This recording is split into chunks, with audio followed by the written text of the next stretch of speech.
Please welcome Emmylou Harris to this program. The legendary singer-songwriter is a member of the Country Music Hall of Fame and a 12-time Grammy winner. She's out next week with a new CD. It's called Hard Bargain, and from the project, here is some of the video for Good Night, Old World.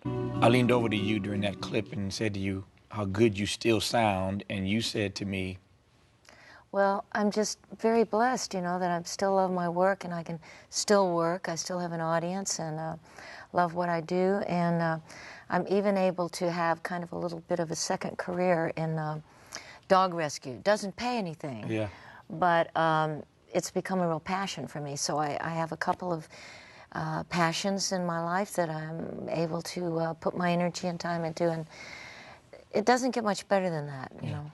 Since you mentioned the dog rescue, Emmylou, let me start there. We'll come back to the music. Okay. When you said it is a passion of yours, tell me specifically what you're doing, and to your point, since it doesn't pay, why you're so passionate about it. Well, basically, I have a very small rescue in my backyard in Nashville, Tennessee, and we rescue a small number of dogs, mainly from Metro Animal Control, and those animal control they have a very limited time before an animal is put down just because no one comes to claim it or to adopt it. So we try to rescue a few of those dogs and keep them until they find what they call forever homes. Yeah. We're hoping to expand to engage with the community in a larger no-kill shelter for dogs and cats in the community.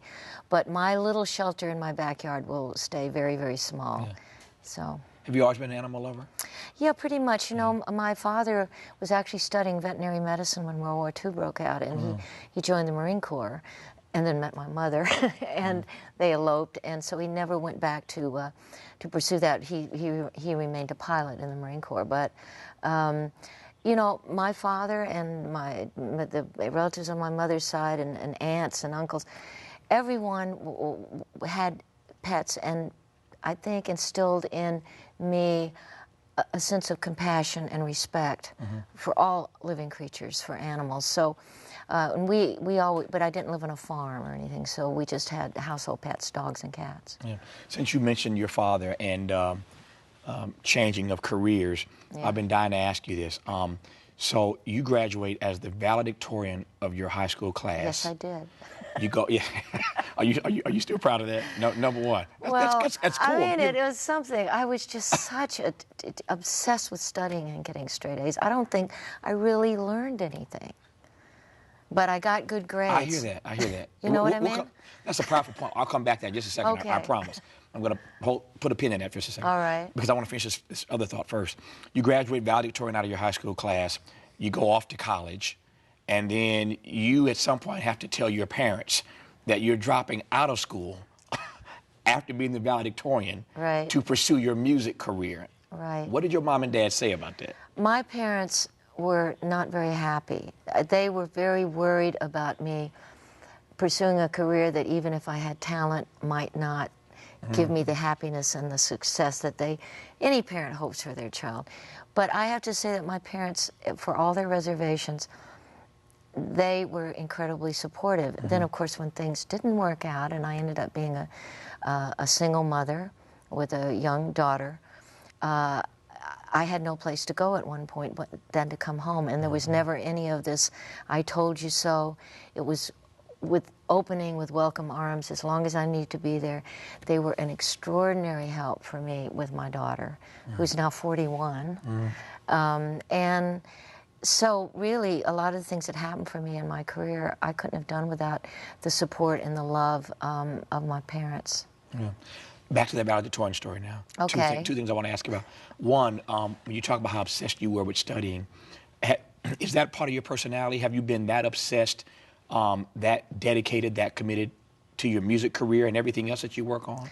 I think I can be pretty focused, but as I say, it was more wanting to be the good student, seeing myself as the good student, and also my parents had expectations.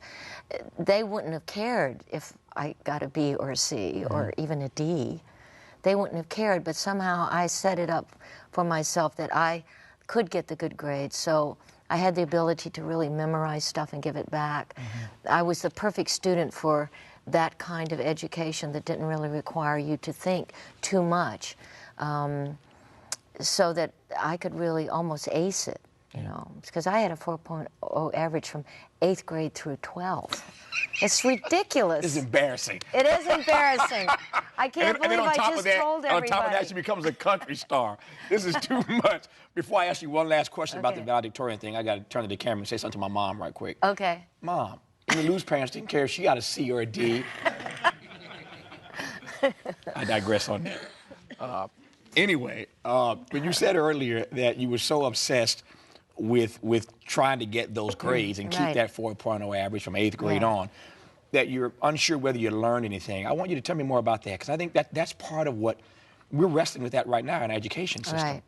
That we're, you know, my own point of view on this is that this whole notion of teaching to the test and making these kids learn so they can pass the test. Right. I'm not sure what we're learning. Is that teaching kids to think critically for themselves? I mean, this just, as you know, this debate is raging across the country. What do you mean by that, though? Well, I will say that in my senior year, we had a very controversial English teacher.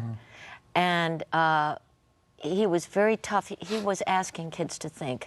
And he would ask, if you said something or gave it back to the teacher, he would say, "What do you mean by that?" And half the kids in the class left. They were given the option to leave, but I stayed because I felt I was being challenged. And he was probably the best teacher I had that really taught me to think a little bit. And he was an English teacher, so, you know, and I was always interested in language and English and that sort of thing. So that was a different, but it was my senior year, you know. So, and then at the same time, around my sophomore and junior year, I became involved with folk music. You know, there was a big folk music revival in the United States back then. And I could hear a lot of that on the radio from the American University in Washington, D.C., because my father was stationed in Quantico. So, and that became a real passion for me. And as far as a student, I mean, I bought books and taught myself, you know, to play the guitar, 3 chords, but it was all I needed, and got a repertoire of songs, and so that became a driving passion for me. But it was different from the obsession I had with getting a grades. That was just kind of for my self-esteem, that I thought I was supposed to do that. Somehow I had told myself I had to get these good grades, even though, as I say, my parents, I knew it pleased them, and I think I love my parents. I wanted to please them. So maybe that's all it was, and I was just doing what I thought I was supposed to do. But with the music, that became a different animal for me. That was something that transcended just doing something because you thought that's what people expected of you. That was purely for myself. So now that I understand what your process was with regard to academics, with regard to your studies, what's been the process for your music? For my music? In terms of producing and writing and performing. So grades, you felt like you had to do that for your parents. Yeah. Tell me about the process for your music. Well, with the music, you know, you're passionate about it. It's like you're hungry for something. In the beginning, you know, I was just kind of a Joan Baez copier. And I didn't really have a style of my own. And it wasn't until I met and started working with a fellow named Graham Parsons, who kind of brought country and rock music together. He was in a group called the Byrds, and then he started the kind of quintessential country rock group called the Flying Burrito Brothers. And I did a couple of solo records with him where I sang, you know, duets with him. And after his death, after I'd only really known him a year, and I had become sort of converted to country music and found my voice in that sort of harmony singing and that kind of music, I was really felt like I was supposed to carry forward his music in a way, which, or at least try to convert people of my generation to country music, because we tended to kind of dismiss it. You know, I still had my love of folk music and my, you know, I was still inspired by folk music because, in a sense, they're all coming from the same pool. But, you know, when you're working at something that you love and you have an opportunity, first of all, to learn with Graham, who was kind of my teacher, and then to find myself with really good people, really good musicians, the opportunity to make a record. And then, lo and behold, I had an audience. So there was kind of nothing to stop me but to keep learning those songs and trying to write. A lot of it had to do with the people that came into my sphere.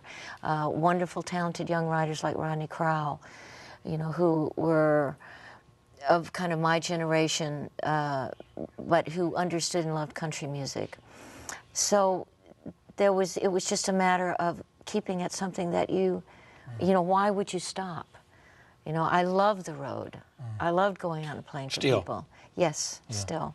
I take a couple of dogs with me. Yeah. When you mentioned earlier, at the top of the show, as a matter of fact, that you feel blessed to still have an audience, how would you describe that audience, your audience? You know, it's funny. There are people who have been with me from the very first record, and people who go back to being, who are Graham Parsons fans, even though he had a short career, brief career. It was mighty. You know, he was very influential and affected a lot of people who are still very passionate about his music. So there were people who came to me through Graham, people who have been fans since the first album.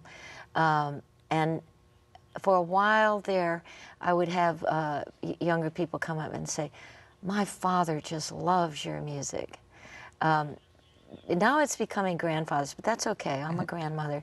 But I find that I've got younger fans too, especially when I made Wrecking Ball in 1995 with Daniel Lanois of sort of U2 fame. That was kind of a different record, and a lot of people came out of a curiosity of what was this sort of combination going to be. But I think people stayed because the music had an effect on them.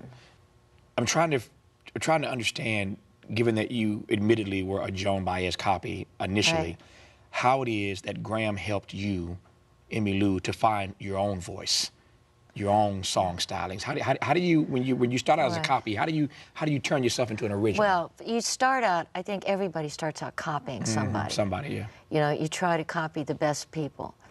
What happens along the way is, okay, I'll try to sing a Dolly Parton song because I love her, but I can't do certain things with my voice that she can. But I want to sing that song because I love that song. So someone said once, I read this somewhere, that style is a product of your limitations. And which is good, because otherwise we'd have one singer that sings everything, and it wouldn't be very interesting. That's a great quote, by the way. Yeah. I mean, I think it really resonates probably in the arts in a lot of different ways, but definitely in singing, because I know I'm very well aware of what I can't do, but I don't worry about it because I just focus on what I can. And with Graham, it was a very narrow pathway of starting out by singing harmony with him. So first of all, you're focusing on a second melody that is following someone else's melody, almost like dancing with somebody, although I'm not a very good dancer. Never could do that. But I think it made you focus more on the words and following someone else. It almost took your attention away from yourself. And you're just into the music and serving the song. Now, this may be something that I'm making up, you know, because it seems to me now, after all this time, but certainly once I kind of got this passion for country music when I discovered the Washed in the Blood stuff, you know, the Bill Monroe and the Louvin brothers and those incredible harmonies and the voice of George Jones, which I should have discovered because my brother is a country music fan and would play those records, but all I wanted to hear was Bob Dylan. You know, my ears were closed to that. But once I really heard it and got deep into it, you know, singing those songs and listening to those songs, listening to those great artists, I just somehow it was like coming in through the back door. Since you went there a couple of times, I feel obligated to come back and ask if you'll open up about this to me. And that is this notion of knowing what you can do and what you cannot do. Yeah. I think it's so important for all of us. If you're going to be a success in life, whatever that Yeah. means, you got to know what, I love that's why I love that style quote. The style is a product Yeah. of your limitations. Right. You got to know what you can do and what you can't do. Right. After all the acclaim and all the success that you've had and all the records you've sold, what is it that you, just tell me one thing that you can't do with your voice. Well, for one thing, I can't sing as high as people think I can. Definitely now, and even back when I had all those higher notes, I was more of an alto. I just sounded like a soprano. Right. But you know, certain intervals are really hard for me. I just can't hear them. And when somebody says to me, "It's just a half step," I say, "Please don't say that to me." You know, Just you know, and it's certain things, certain intervals. I know I was trying to sing a harmony part on a record, The Prairie Wind. I was in the studio with Neil and his wife Peggy, and they were doing that album in Nashville. And I had sung one part, and they decided that I would sound better in this other part, which required an interval that happened in a minor. And Neil was saying, "Well, it just goes to the..." I said, "Don't say the M word." If I start thinking about that, I won't be able to do it. And I don't think I ever did get that particular part. Yeah. You know, so, but you say, well, okay, I can't do that, but there are other things I can do. And so you just try, hopefully you won't run into too many things that you just can't do or you don't do very well. So why you can improve yourself as a human being, you know, and push yourself on certain levels to become more educated or more thoughtful or whatever, but I think your talent is your talent. For me, I'm very content with what I have, with that piece of, you know, territory I have that is my voice. You know, it seems to me that it's limitless, the opportunities for songs and things that I love singing and that I can hopefully put across emotionally, that I don't have to become a different kind of singer in a different form of music. You mentioned in this conversation the names of a few friends of yours that we know you've collaborated with over the years. You mentioned Dylan in this conversation. You mentioned Neil Young in this conversation. And there are obviously countless others. To my mind, you're one of those artists who, if I am to look at your discography, appreciates collaborations. Why so? Well, in a sense, to me, it's all about collaboration. You know, once you move out of your sitting on your bedroom floor teaching yourself those 3 chords, you know, if you make a record, usually it's with a bunch of musicians. And I have worked with extraordinary musicians, and they're all unique, and they all have something to contribute to that process of making a song come alive. The producers, you know, and then more, I suppose, pure collaborations like making the records with Dolly Parton and Linda Ronstadt. It's just a joy to be able to see the uniqueness that everyone who is a musician, whether they just play an instrument or their instrument is the voice. I'm just amazed at the combinations and the beauty of people making music together. It's been a joy for me, whether it's out on the road with my band or backing up to, you know, making that record which you take out on the road. And it really is a group process, and it is a collaboration. So tell me about Hard Bargain, the new one. Okay, well, Hard Bargain is kind of interesting in the way that we made it. Jay Joyce, the producer, I had worked with him on a couple of one-off things where we did entire tracks with just him. He's a very versatile musician as well as producer. And another musician that he works with a lot, Giles Reeves, who's also plays a lot of different instruments. So when I approached Jay about producing the record, he said, let's start with just the 3 of us and see how far we get. He said, I think we can do the whole record this way, but if you feel that we need a specific instrument that the 2 of us can't play, or if we need another, whether it's a musical voice or an actual literal voice and harmonies or whatever, we will bring somebody in. But we did the whole record with just the 3 of us. In 30 days. I think so. Basically. I think it took us longer to sequence the record than it did to make the record. Yeah. That's funny on the one hand. On the other hand, I think there's something there. What does that mean at this point in your career that it takes you longer to sequence a record than to get the good stuff out of it? Well, you got to understand that every record is different. I don't think that I've all of a sudden got to a point in my career where I can make a record in 30 days. I think that it had to do with Jay, the way he likes to work.